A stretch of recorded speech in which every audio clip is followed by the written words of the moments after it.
ऐसी शख्सियत जिनके लिए राजनीति में कभी महत्वाकांक्षाएं नहीं रही, एक ऐसी शख्सियत जिसने खुद अपने मुख्यमंत्री के खिलाफ आवाज़ उठाई, एक ऐसी शख्सियत जिसने समाज के लिए सोचना शुरू किया। बात कर रही हूँ एक बड़े नाम के बारे में। जब नाम बताऊंगी तो आप समझेंगे कि कैसे एक शख्सियत राजनीति में इतने दूर तक आता है, और ना सिर्फ आता है बल्कि आपके और हमारे बारे में भी सोचता है। बात कर रही हूँ एमएलसी देवेंद्र प्रताप सिंह की। कलें लगाई जा रही थी कि शायद कुछ टिकट मिलने में कुछ देरी हो रही है, शायद आपका नाम नहीं है। क्या आपका कॉन्फिडेंस कुछ हिला था कुछ देर के लिए? देखिए, मैं 23 सितंबर को ही पार्टी के कोर कमेटी ने फैसला लिया था कि तीनों सिटिंग मेंबर चुनाव लड़ेंगे। केवल एक व्यक्ति ऐसा था जो पार्टी के उस निर्णय को बदलने का कुत्सित प्रयास कर रहा था, लेकिन मैं अपने क्षेत्र में निरंतर बना रहा। मैं कहीं गया नहीं, लखनऊ भी नहीं गया। मेरा जो दायित्व था वो मैं कर रहा था, क्षेत्र में निरंतर बना रहा, वोट बनाया और सर्वाधिक वोट बनाया। मैं अपने नेतृत्व पर पूरा भरोसा था कि नेतृत्व मुझे लड़ाएगा। जब नेतृत्व कह दिया कि आप जाके मजबूती से तैयारी करिए, तो बाकी लोग अपनी कुत्सित मानसिकता से मेरा कुछ बिगाड़ नहीं पाया। कोशिश तो बहुत की। इसी गोरखपुर में बड़े प्रतिद्वंदी हैं आपके, जिन्होंने कहा कि राजनेता हैं और राजनेता बहुत ज़्यादा दिन तक नहीं चलते, समाज सेवी नहीं बन पाते हैं राजनेता। देखिए, समाज के अंतिम व्यक्ति को समानता का अधिकार देना, मुख्य धारा में उसे लाना मोदी जी का संकल्प है, योगी जी का संकल्प है, और मैं उनके संकल्पों के साथ हूँ, उसमें सहयोगी हूँ, उसमें सहभागी हूँ। प्रतिद्वंदियों को क्या कहेंगे? मेरा कोई प्रतिद्वंदी नहीं है। मेरे मन में सबके प्रति सम्मान का भाव है। सबके प्रति मेरी ये व्यक्तिगत मान्यता है कि विपक्ष में भी अगर कोई हो तो चिरकाल तक उसको विपक्षी बनाए रखना जिम्मेदारी है, उचित नहीं है। उसको अपना बना लेना चाहिए। अपने व्यवहार से बन पाते हैं, अपने आचरण से सब बन जाते हैं। आज की तारीख में जो राजनीतिक अनुभव क्या कहता है? मेरा अनुभव यही है कि यदि एक राजनेता का व्यवहार शालीन हो, अपनी आलोचना सुनने की क्षमता हो, तो अपने विरोधी को भी अपना बना लेगा। मैं ऐसे ही लोगों के साथ रहा हूँ, आदरणीय चंद्रशेखर जी के साथ, आदरणीय नेताजी के साथ, कि कोई भी बाहर खड़ा होकर लोग उनके खिलाफ बोलते थे और सामने जाते थे, उनसे अपनी बात कहते थे, और दोनों नेता उनका काम कर देते थे। मुझ में भी ईश्वर की कृपा से गुणधर्म है कि मेरे दरवाजे से कोई व्यक्ति किसी पार्टी का हो, किसी जाति धर्म का हो, हताश और निराश न हो जाए। इसलिए मेरा कोई प्रतिद्वंदी नहीं है। अब जैसे जैसे आपकी लोकप्रियता बढ़ेगी तो लोग आपसे ईर्ष्या भी करने वाले बढ़ते जाते हैं। ऐसे ही ईर्ष्या लोग आते हैं, पानी के बुलबुले की तरह समाप्त हो जाते हैं। आपको मैं तब से जान रही हूँ जब अखिलेश यादव के आगे खड़े होकर के आपने सवाल किया। ये वो दौर है जब कहा जाता था कि समाजवादी पार्टी में कोई खड़ा नहीं होता था कि जो बड़ा उच्च स्तरीय जो स्तंभ है उन पर सवाल किया जाए। कैसे उस तरीके का हौसला आता है, यहाँ से शुरू करेंगे। देखिए, मैं राजनीति करता नहीं हूँ, मैं राजनीति जीता हूँ जी। और जो व्यक्ति राजनीति जीता है उसके अंदर सही फैसला लेने, कड़ा और बड़ा फैसला लेने की शक्ति ईश्वर प्रदत्त होती है। जब 2012 में पीसीएस का रिजल्ट निकला तो वे लोग पीसीएस हो गए जो बाबू बनने लायक नहीं थे।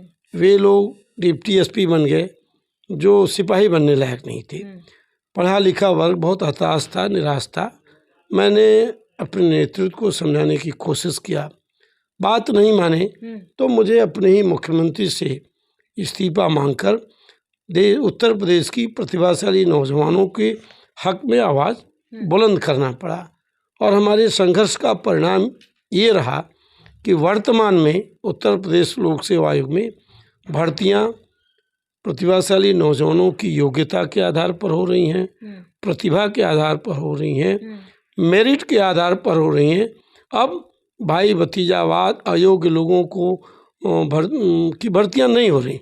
जो भी हो रहा है नौजवानों को उनके प्रतिभा के दम पर मिल रहा है। नेपोटिज्म की आपने बात की है, लेकिन उससे पहले मैं आपको सुन रही थी, एक सवाल ये भी मन में आता है कि तब आपने कहा था कि मुलायम सिंह यादव को मुख्यमंत्री बन जाना चाहिए, तो ऐसा क्यों लगता है इतने बड़े चेहरे को, जब ये राजनीति में इतना दूर तक आने के बाद ऐसा क्यों लगता है कि बेटा कुर्सी नहीं संभाल पा रहा है और पिता को उस कुर्सी पे आना चाहिए? देखिए, नेताजी का दिल बड़ा था, उनकी सोच बड़ी थी, और यही वजह है कि नेताजी के निधन के बाद चाहे कोई किसी पार्टी का हो, सभी लोग अपनी श्रद्धांजलि अर्पित करने गए।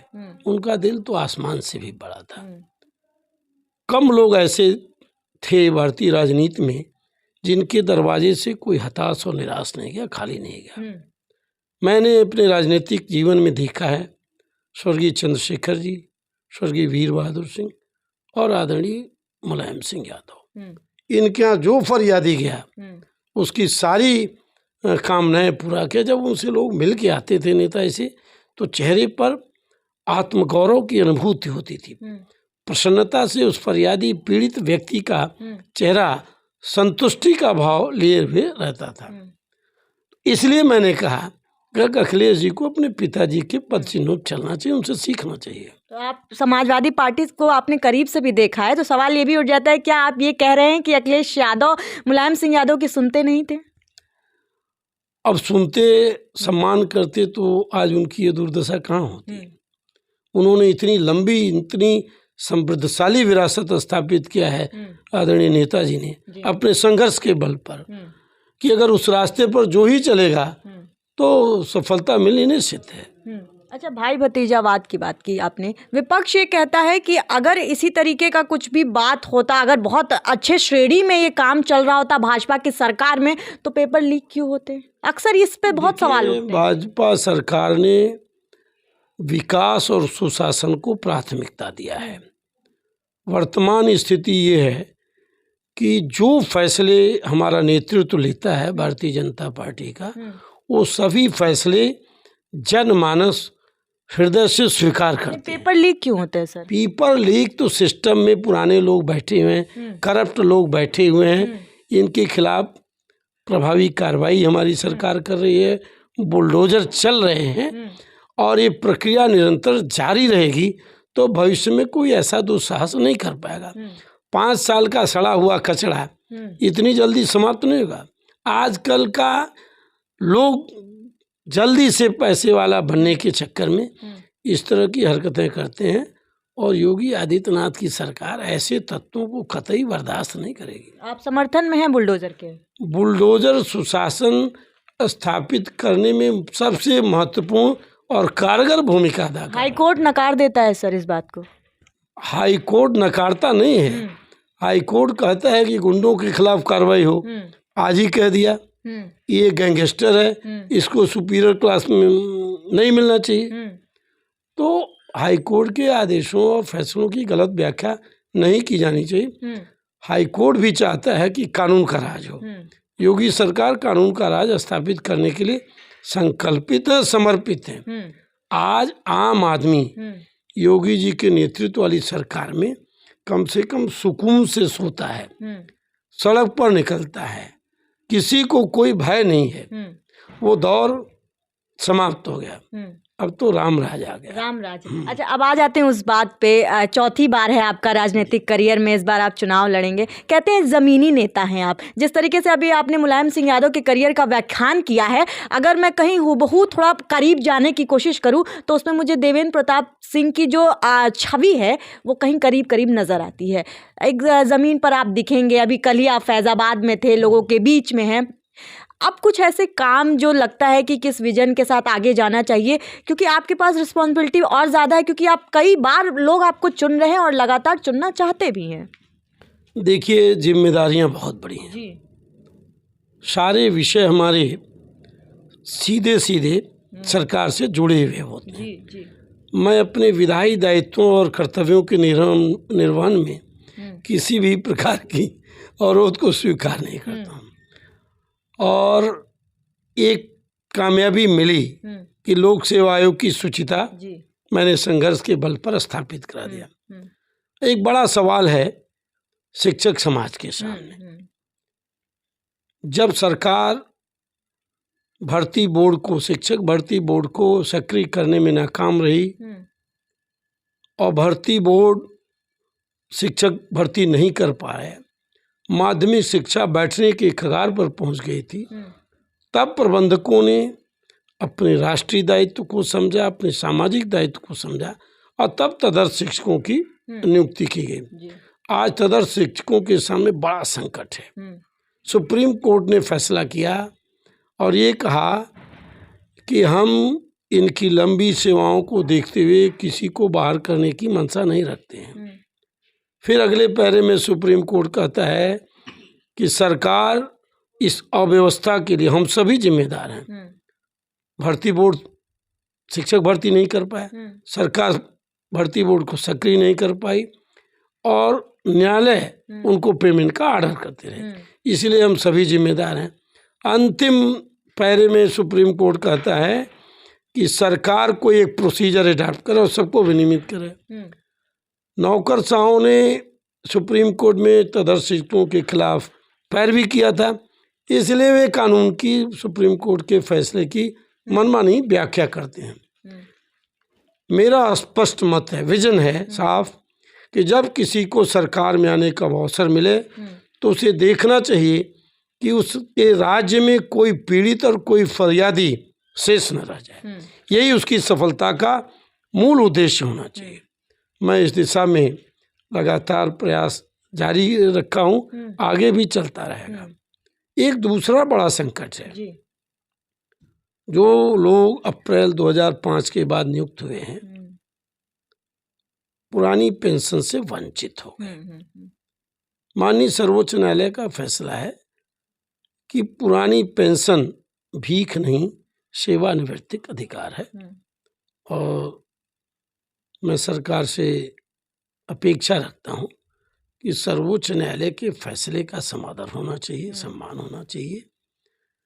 भारत के संविधान में मौलिक अधिकारों में हर नागरिक को गरिमापूर्ण जीवन जीने का अधिकार है और पुरानी पेंशन उस अधिकार की गारंटी थी। अब आप अगर सरकारी कर्मचारी होती और जब रिटायर होके जाएंगे तो 1000-1200 पेंशन मिलेगी। 1000-1200 में आदमी एक महीने में चाय भी नहीं पी सकता। 40 साल बाद सेवा करके कोई लौटेगा तो उसके बाल पके होंगे, शरीर थका होगा, चेहरे पर झुर्रियाँ होगी और अगर उसका हार्ट की बीमारी हो गई, किडनी की बीमारी हो गई, उसे अपने बेटी के हाथ पीले करने होंगे, तो एक पिता बेबस और लाचार व्यक्ति के रूप में समाज के सामने खड़ा रहेगा। बीमार होगा अगर उसके बच्चे और बहू सक्षम नहीं हुए तो एक पुत्र अपने पिता को एड़ियाँ रगड़कर देखते हुए बर्दाश्त नहीं कर पाएगा।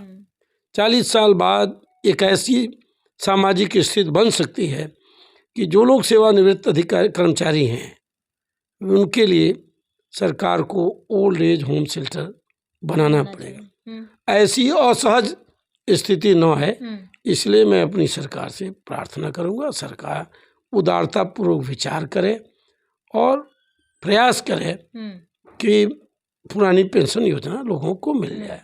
सर, 2-3 मुद्दे जो आपने बेबाकी से रखे हैं और बार बार जब मैं आपको सुन रही थी तो आपने कहा कि मुझे प्रार्थना है, मुझे अपेक्षा है सरकार से, और ये वही चेहरा है जब मैं बार बार कहती हूँ कि समाजवादी पार्टी के खिलाफ गए थे। तो अगर कहीं हम माने कि अगर भाजपा आपकी अपेक्षाओं पर खड़ी नहीं उतरती है तो क्या पलड़ा कुछ बदल सकता है अभी देखिए भविष्य में? अभी देखिए, मेरी उम्र उछल कूद करने की नहीं है, ऐसा मैं सोचता नहीं हूँ। मैं समाजवादी पार्टी छोड़ने के बारे में सपने में भी नहीं सोचा था, लेकिन अब अखिलेश जी सच को नहीं स्वीकार कर पाए। अच्छा। और मैं सत्य के मार्ग पर चलने वाला पथिक हूँ। मैं सत्य का मार्ग कभी छोड़ नहीं सकता हूँ। मेरा विधायी दायित्व है, कर्तव्य है कि मैं इन समस्याओं को सदन के माध्यम से सरकार के सामने रखूं। वो मैं करता हूँ, पिछले हाउस में भी किया था, पिछले सत्र में भी किया था, आगे भी इन विषयों के समाधान तक सरकार के संज्ञान में लाता रहूँगा। जो नियम है, संसदीय व्यवस्था है, जो परंपरा है, उसके अंतर्गत मैं ये काम अपना जारी रखूंगा। अच्छा, सुन रहे थे आप खास संदेश, और जैसा इन्होंने कहा कि असली राजनेता, अगर आप राजनेता बनने की पथिक हैं, अगर आप उस रास्ते पे चलना चाहते हैं, तो ये वो खास संदेश था। एक टिप के तौर पर आप लीजिए देवेंद्र प्रताप सिंह के, कि अगर आप राजनेता बनना चाहते हैं तो ऐसा राजनेता बनिए कि आपके घर से कोई खाली हाथ ना जाए, आपके जो विपक्ष में भी हो वो आपके दिल में नजर आए। क्योंकि अक्सर राजनीति में कहा जाता है कि मतभेद हो सकता है लेकिन मनभेद नहीं होना चाहिए। तो बने रहिए एनबी भारत के साथ। मैं थी आपके साथ यशस्वी पाठक और आप देख रहे थे खास चेहरा देवेंद्र प्रताप सिंह के रूप में। बहुत बहुत धन्यवाद।